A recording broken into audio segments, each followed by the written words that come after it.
ദേശീയപാതയിൽ റോഡ് തകർന്ന കൂരിയാട് ഭാഗത്ത് ഗതാഗതം പുനഃസ്ഥാപിക്കുന്നതിന്റെ ഭാഗമായി പാതയിലെ മണ്ണ് നീക്കം ചെയ്യുന്ന പ്രവൃത്തി തുടരുകയാണ്.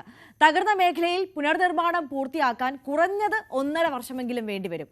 ഇതിനിടയിലുണ്ടായ കനത്ത മഴയിൽ പാതയ്ക്ക് തൊട്ടടുത്ത പാടം മുഴുവൻ വെള്ളത്തിലായി. വെള്ളം കൂടുന്നതോടെ ദേശീയപാത അടർന്നു വീഴാൻ സാധ്യതയേറിയതോടെ ആശങ്കയിലാണ് നാട്ടുകാർ.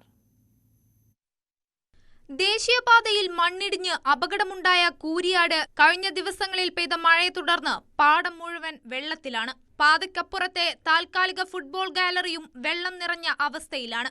അതിനിടയിൽ വീണ്ടും പാത തകർച്ച സംഭവിച്ചതോടെ ആശങ്കയിലാണ് നാട്ടുകാരും യാത്രക്കാരും. പാടത്ത് കൂടുതൽ വെള്ളം കയറുന്നതോടെ ഇനിയും തകർച്ചയുണ്ടാകുമെന്നാണ് കരുതുന്നത്. ഗതാഗതം പുനഃസ്ഥാപിക്കുന്നതിന്റെ ഭാഗമായി പാതയിലെ മണ്ണ് നീക്കം ചെയ്യുന്ന പ്രവൃത്തി തുടരുന്നതിനിടയിലാണ് വീണ്ടും തകർച്ചയുണ്ടായത്.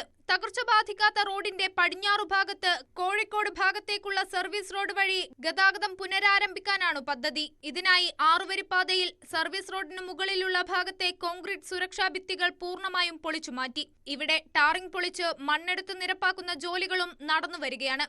എന്നാൽ കൂരിയാട് ഉൾപ്പെടെ ദേശീയപാത തകർന്ന മേഖലകളിൽ പുനർനിർമ്മാണം പൂർത്തിയാക്കാൻ കുറഞ്ഞത് 1.5 വർഷമെങ്കിലും വേണ്ടിവരുമെന്നാണ് വിലയിരുത്തൽ. സംസ്ഥാന സർക്കാർ പ്രഖ്യാപിച്ച പോലെ ഈ വർഷം പാത തുറന്നുകൊടുക്കാനാവില്ല. 2027 മാർച്ചോടെ മാത്രമേ പലതും പൂർത്തിയാകൂ. കൂരിയാട് ഉൾപ്പെടെ രാമനാട്ടുകര വളാഞ്ചേരി റീച്ച് ജൂണിൽ പൂർണ്ണമായി ഗതാഗതത്തിന് തുറന്നുകൊടുക്കാനിരിക്കെയാണ് ഇടിഞ്ഞു താഴ്ന്നത്. തകർന്ന റോഡ് നീക്കം ചെയ്യാൻ തന്നെ 6 മാസം വേണ്ടിവരും. തൂണുകൾ നിർമ്മിച്ച് പാലം കെട്ടി ഗതാഗത യോഗ്യമാക്കാൻ കുറഞ്ഞത് 12 മാസമെങ്കിലും വേണ്ടിവരും. ന്യൂസ് 18 തിരൂർ.